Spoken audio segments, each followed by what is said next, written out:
Assalamualaikum warahmatullahi wabarakatuh. Halo anak-anak hebat semuanya. Kali ini bersama Pak Tendi kita akan belajar tema 4, subtema 2, pembelajaran ketiga, pekerjaan di sekitar.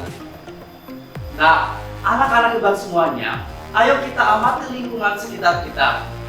Adakah yang bekerja sebagai polisi, dokter, teknisi, pedagang, petani, atau ojek online? Nah, banyak sekali berbagai macam pekerjaan yang ada di lingkungan sekitar kita. Berbagai pekerjaan tersebut dikategorikan menjadi dua. Yang pertama, pekerjaan yang menghasilkan barang. Yang kedua, pekerjaan yang menghasilkan jasa. Pekerjaan yang menghasilkan barang, contohnya pedagang, petani, peternak, dan nelayan. Pekerjaan yang menghasilkan jasa, contohnya guru, polisi, dokter, dan tentara. Nah, anak-anak hebat semuanya, Pak Guru punya pertanyaan untuk kalian semuanya. Pelatih seni bela diri silat merupakan pekerjaan yang menghasilkan barang atau menghasilkan jasa ya? Ayo, ada yang bisa menjawab? Nah, benar sekali. Pelatih seni bela diri silat merupakan pekerjaan yang menghasilkan jasa.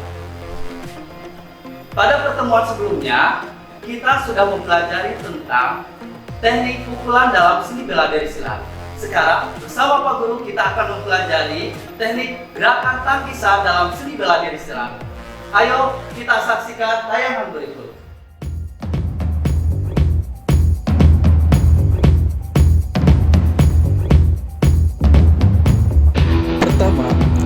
Tangkisan dalam. Tangkisan dari luar ke dalam sejajar dengan bahu. Kedua, tangkisan luar. Tangkisan dari dalam keluar sejajar dengan bahu. Ketiga, tangkisan atas.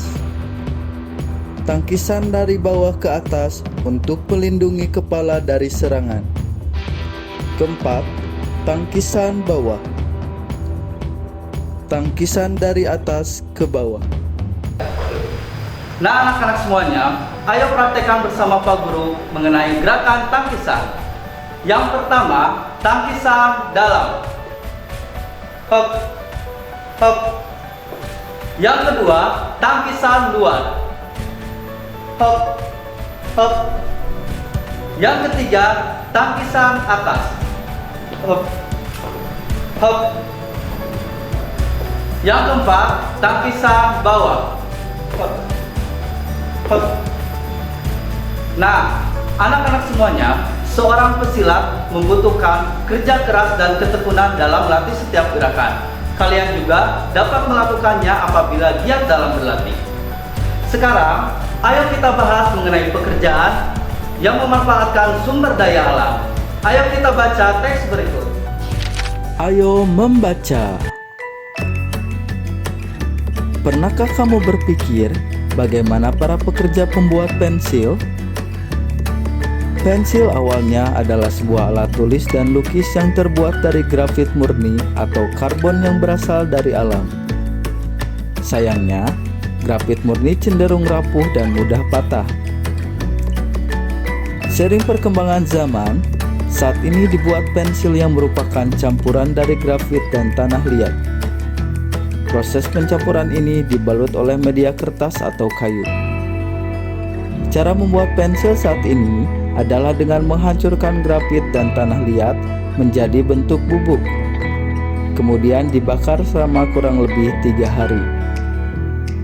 Setelah itu, pensil ini dibentuk panjang dan tipis serta dibungkus kayu.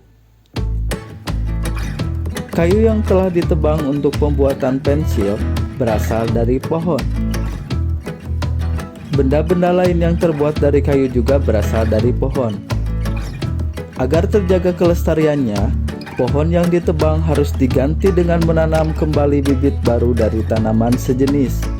Selain itu, kita harus menghemat penggunaan pensil sebagai salah satu cara menghargai lingkungan. Nah, anak-anak semuanya, ayo kita bahas bersama mengenai isi teks tadi. Yang pertama mengenai pembuatan pensil. Pembuatan pensil terbuat dari grafit dan tanah liat yang dihancurkan. Kemudian, bubuk grafit dan tanah liat dibakar selama 3 hari. Setelah itu, pensil dibuat panjang dan tipis. Selanjutnya, pensil ditutup dengan kertas dan kayu.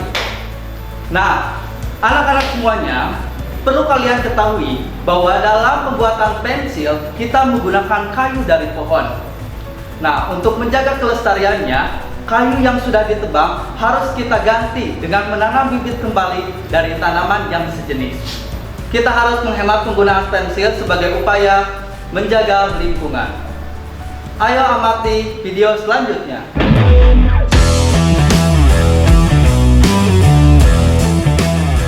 Sekarang, tuliskan jenis barang yang dihasilkan dari setiap pekerjaan dan jenis sumber daya alam yang digunakan.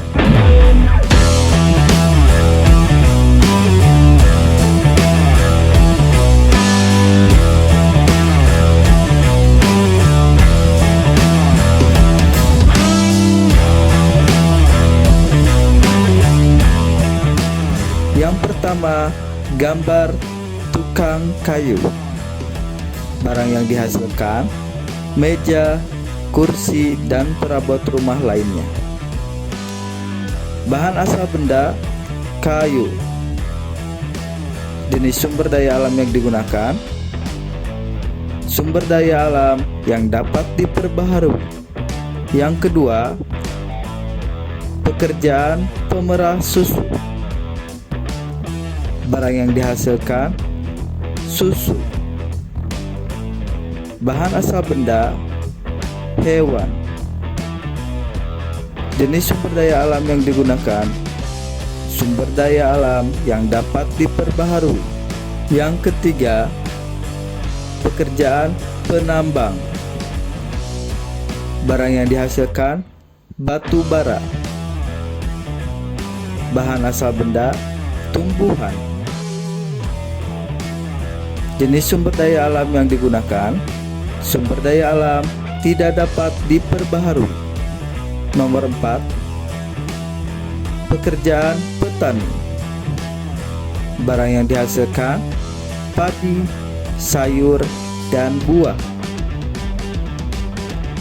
Bahan asal benda, tumbuhan. Jenis sumber daya alam yang digunakan, sumber daya alam yang dapat diperbaharui.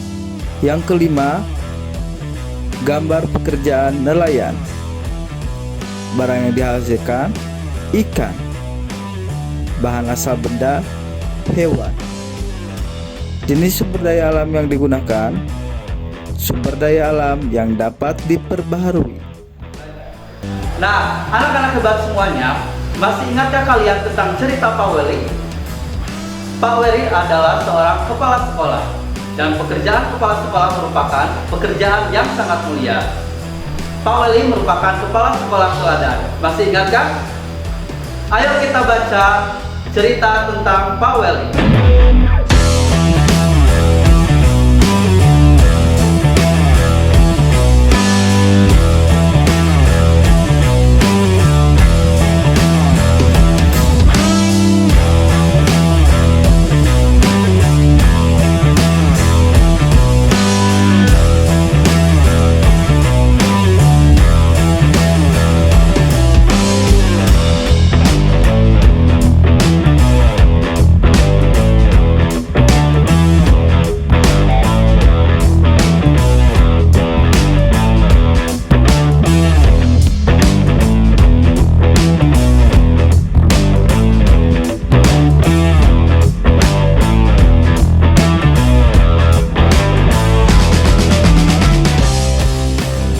Anak-anak semuanya, berikut soal evaluasi untuk pembelajaran hari ini.